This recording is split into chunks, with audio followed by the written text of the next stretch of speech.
Hello guys, in this video I am going to show you how to receive in-app notifications about your trips and special offers on the Greyhound application.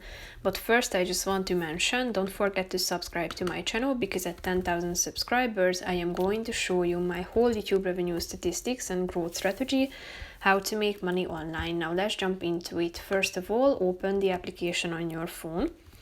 After that, click on the More button down below in the right side corner and click on Settings in the middle of the screen.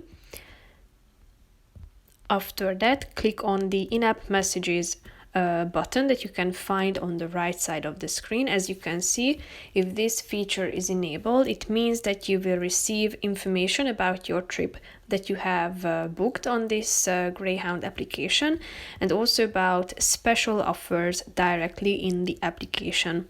So click on this button if you would like to turn it off.